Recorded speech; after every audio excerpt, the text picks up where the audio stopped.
ಸಹಿಷ್ಣುಗಳಾಗಿರುವವರನ್ನು ಕೆದಕೋದು, ಕೆಣಕೋದು, ಕೆಲವರ ಚಾಳಿಯಾಗಿ ಹೋಗುತ್ತದೆ. ಸಹಿಷ್ಣುಗಳಾದನ್ನು ಕೂಡ ಕೆಣಕಬೇಕು. ಹಾಗೆ ಕೆಣಕಿ ಒಂದಿಷ್ಟು ಗೊಂದಲ ಸೃಷ್ಟಿ ಮಾಡಬೇಕು, ತಮ್ಮ ಬೇಳೆ ಬೇಯಿಸ್ಕೋಬೇಕು. ಈಗ ಪಂಗಡವನ್ನು ಸಮಾಜದ ಎರಡು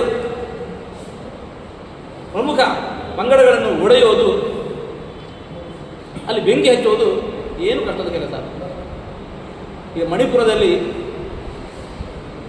ಬೆಂಕಿ ಹಚ್ಚಿದ್ದಾಗಿದೆ, ಇವತ್ತಿಗಾದರೂ ತಡೆಸೋಕ್ಕೆ ಸಾಧ್ಯ ಆಯಿತಾ?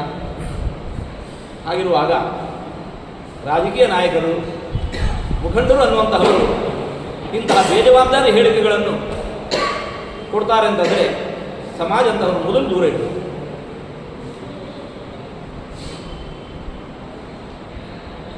ಬೇರೆ ವಿಚಾರ, ಹೌದು ಅನ್ನೋದು ಬೇರೆ ವಿಚಾರ. ಈಗ ನಾವು ಹೇಳಿದ್ದೀವಿ, ನಮ್ಮಲ್ಲಿ ಬಡತನ ಇನ್ನೂ ಇದೆ. ದುಡ್ಡು ಕೊಡ್ತೇವೆ ಅಂತಂದಾದಾಗ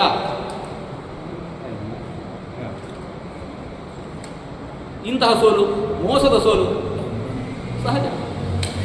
ಹಾಗಾಗಿ ಇದು ಅವರ ಪ್ರಭಾವ ಸಮಾಜದ ಮೇಲೆ ಕಡಿಮೆ ಆಯಿತು, ಅಥವಾ ದುಡ್ಡಿನ ವ್ಯಾಮೋಹ ಅಥವಾ ಮೋಸದ ಕೆಲಸ ಅದು ಹೆಚ್ಚು ಕೆಲಸ ಮಾಡಿತೋ ತೀರ್ಮಾನ ಮಾಡೋದು ಕಷ್ಟ.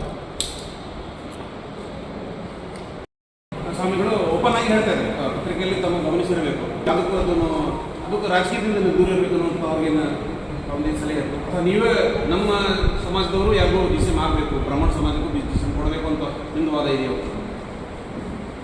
ನಮ್ಮಲ್ಲಿ ನಾವು ನಿತ್ಯ ಮಾಡುವ ಪ್ರಾರ್ಥನೆ ಲೋಕ ಸಮಸ್ತ ಸುಖಿನೋ ಭವಂತು.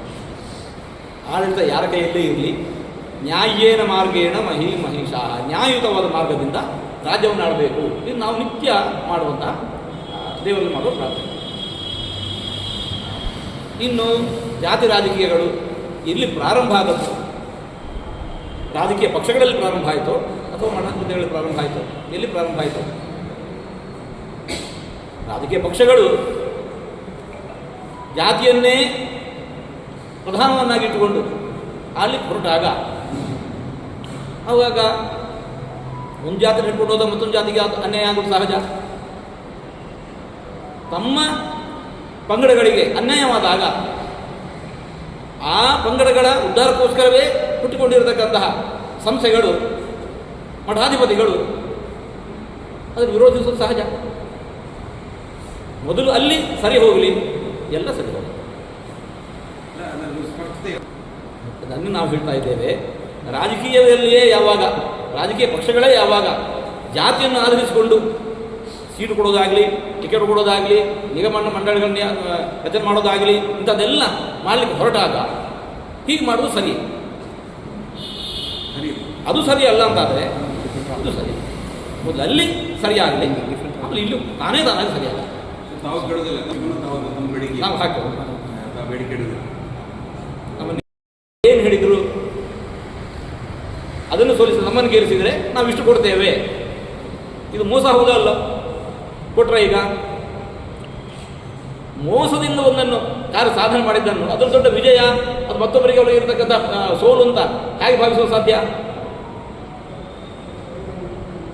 ಮೋಸದಿಂದ ಗೆದ್ದಿದ್ದಾರೆ, ಚುನಾವಣೆ ನಿಜವಾದ ರೀತಿಯಲ್ಲಿ ಗೆಲ್ಲಿದ್ದಾರೆ. ಖಂಡಿತ ಒಂದು ಅಭಿಪ್ರಾಯ. ಖಂಡಿತ ಅದು ಪ್ರಣಾಳಿಕೆ ಅಲ್ಲ, ಪ್ರಣಾಳಿಕೆಯಲ್ಲಿ ಯಾರೇ ಆಶ್ವಾಸನೆ ಕೊಡ್ಬೋದು. ನಿಮ್ಮ ಸರ್ಕಾರ ಬಂದರೆ ಅದನ್ನು ಪೂರ್ಣ ಮಾಡೋದು, ಮಾಡದೇ ಇರೋದು ಅದು ಬೇರೆದು ಅಲ್ಲಲ್ಲ. ಗಮನಿಸಿ, ಲೋಕದಲ್ಲಿ ಒಬ್ಬರು ಯಾವುದೊಬ್ಬ ವ್ಯಕ್ತಿ ಸುಳ್ಳು ಆಶ್ವಾಸನೆ ಕೊಟ್ಟು ಮೋಸ ಮಾಡಿದ ಅಂತ ಹೇಳಿದರೆ ಕ್ರಿಮಿನಲ್ ಕೇಸ್ ಆಗುತ್ತೆ. ಅದು ರಾಜಕೀಯ ಪಕ್ಷಗಳಿಗಾಗುವಾಗ ಮಾತ್ರ ಅದು ಇಲ್ಲ ಅಂತ ಹೇಗೆ ಹೇಳ್ತೀರಿ ನೀವು? ತಪ್ಪಲ್ಲ ಅದು. ಯಾರು ಮಾಡಿದ್ರೆ ಮೋಸ ಆಗಬಹುದು, ರಾಜಕೀಯ ಪಕ್ಷಗಳು ಮಾಡಿದ್ರೆ ಮೋಸ ಅಲ್ಲ. ಅಂದರೆ ಈಗ ರಾಜಕೀಯ ಪಕ್ಷಗಳು ಕೂಡ ಭರವಸೆಗಳನ್ನು ಮೋಸ ಅಂತ ನೀವು ಪರಿಗಣಿಸ್ತೀರಾ? ಖಂಡಿತ ಪರಿಗಣಿಸಲ್ಲ. ಅದು ತಾವು ಕೊಟ್ಟ ಮಾತನ್ನು ಉಳಿಸಿಕೊಂಡ್ರೆ ಮೋಸ ಕಾಣಲಿಕ್ಕೆ ಸಾಧ್ಯವೇ ಇಲ್ಲ. ಸರ್ಕಾರ ರಚನೆ ಆದರೆ ಕೊಡ್ತೀವಿ ಅಂತಿದ್ರು ಅವರು. ಇದು ಒಂದು ಪ್ರಶ್ನೆ. ಅವರ ಮಾತು ಹೇಗಿತ್ತು ಗಮನಿಸಿದ್ರು ನೀವು? ಏನಿತ್ತು? ಸರ್ಕಾರ ರಚನೆ ಆದರೆ ಕೊಡ್ತೇವೆ ಅಂತ ಹೇಳಿದ್ರು, ನಮ್ಮನ್ನು ಗೆಲ್ಲಿಸಲು ಕೊಡ್ತೇವೆ ಅಂತ ಹೇಳಿದ್ರು. ನಾವು ನೀವು ಯಾಕೆ ಸ್ವತಂತ್ರ ಬಗ್ಗೆ ಸುಮ್ಮನೆ ಅಲ್ಲಸಲ್ಲದ ಮಾತನ್ನ